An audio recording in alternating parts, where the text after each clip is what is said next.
Dans la forêt lointaine, on entend le coucou du haut de son grand chêne. Il répond au hibou, coucou, coucou, coucou hibou hibou, coucou, coucou, coucou hibou hibou.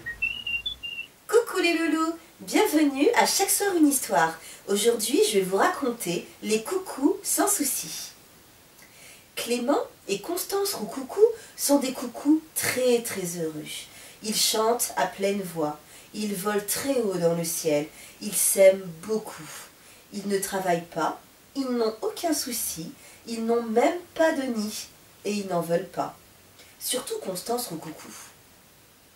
Un beau jour de printemps, Clément et Constance Roux-Coucou s'installent dans un buisson d'églantiers et ils chantent plus fort que jamais une joyeuse chanson de coucou. Tout à coup, Clément Roux-Coucou s'arrête. Il n'entend plus sa femme chanter.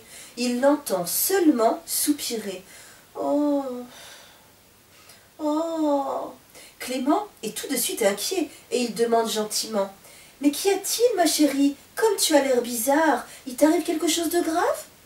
Puis, elle répond tranquillement. Oui, il m'arrive quelque chose, mais ce n'est pas si grave que ça. Je vais juste pondre des œufs, quelques œufs de coucou par-ci, par-là. Et elle s'envole gaiement. Youcoucou, youpi! Crie Clément Roux-Coucou en s'envolant pour la rejoindre. Ils chantent et ils volent à perdre haleine et ils vont s'asseoir sur une branche pour se reposer un peu. Après un moment de silence, Clément demande avec intérêt. Que vas-tu faire des œufs, ma chérie? Je pense que tu vas les pondre dans le nid d'un autre oiseau. Je les pondrai n'importe où. Ça n'a aucune importance.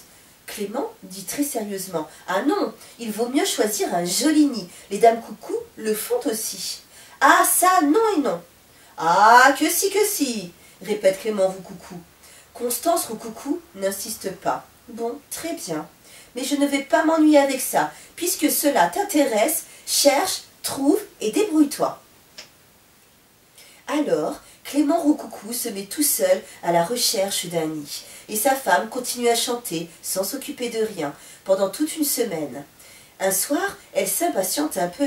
« Tu l'as trouvé, ce nid? Je suis presque prête. » Un peu ému, Clément fit fièrement. « Viens voir, ma chérie, tout est arrangé. C'est là, au fond du taillis, dans la fourche de cet arbre. » Constance crie. « Mais ce nid est mal fait. C'est le nid de qui, s'il te plaît ?» C'est un nid de coucou, voyons, dit Clément Roux-Coucou timidement, en se dandinant d'une patte sur l'autre. Constance Roux-Coucou éclate de rire. Mais enfin, c'est une plaisanterie, les coucous ne font pas de nid. Ce n'est pas une plaisanterie, je ne trouvais rien de bien, et je l'ai construit moi-même. Pourquoi pas, après tout, répond Clément Roux-Coucou, très calme. Mais, qui va couver les œufs? Demande Constance Roux-Coucou affolée. Ben nous. Et qui va nourrir les petits? Nous.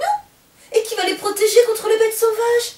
Mais nous, encore nous. Et qui va leur apprendre à voler? Mais nous, toujours nous, dit Clément Roux-Coucou. Sa femme n'est pas du tout d'accord, mais elle ne dit plus rien. Un peu plus tard, elle pond 3 œufs, à la grande joie de Clément Roux-Coucou. Il trouve ses œufs merveilleux, il fait 1000 projets et il s'endort tout content. Constance Roux-Coucou en profite pour partir sans bruit sur la pointe des pattes, après avoir écrit, à la clarté de la lune, une petite lettre sur une feuille. « Mon cher Clément, tu es fou. Jamais les coucous n'élèvent leurs petits. Pourquoi le ferions-nous? Moi, je refuse et je pars. Coucou à toi, Constance Roux-Coucou. » Le matin, en lisant cette lettre si triste, Clément Roux-Coucou pleure une grosse larme. Puis quand il est sûr d'avoir bien compris que Constance est vraiment partie, il s'installe sur le nid pour couver, et il n'en bouge plus. Ni le lundi, ni le mardi, ni les autres jours. Tôt un matin, 3 petites filles coucou ouvrent les yeux et le bec et réclament très fort leur petit déjeuner. Clément s'organise très bien, il a beaucoup de travail pour nourrir toute cette famille. Mais il prend le temps de donner un nom à chacune de ces 3 filles. Dès qu'elles se tiennent sur leurs pattes, il les appelle Colette, Clairette et Calinette Roux-Coucou. Il les élève aussi bien qu'il le peut. Il les protège contre les bêtes sauvages. Il leur apprend à voler, toutes seules ou ensemble. Il leur apprend les chansons à chanter quand on est triste, quand on a besoin de courage ou quand on est très content. À la fin de l'été, son travail est achevé. En voyant ses filles, prêtes à s'élancer du taillis, Clément Roucoucou leur dit « Colette, Clairette, Calinette, je vous ai couvé, je vous ai nourri, je vous ai aimé, je vous ai appris tout ce que je sais. C'est la première fois qu'un père coucou a fait cela dans toute l'histoire des coucous. Nous avons été très heureux ensemble, mais maintenant, vous n'avez plus besoin de moi. Chacune de vous est capable de se débrouiller seule dans la vie. Nous ne nous oublierons jamais, mais nous pouvons nous séparer. » Alors, Clément Roucoucou part de son côté, et Colette, Clairette, Calinette de leur côté. Voilà les enfants, l'histoire du soir est terminée. Moi, je suis fatiguée.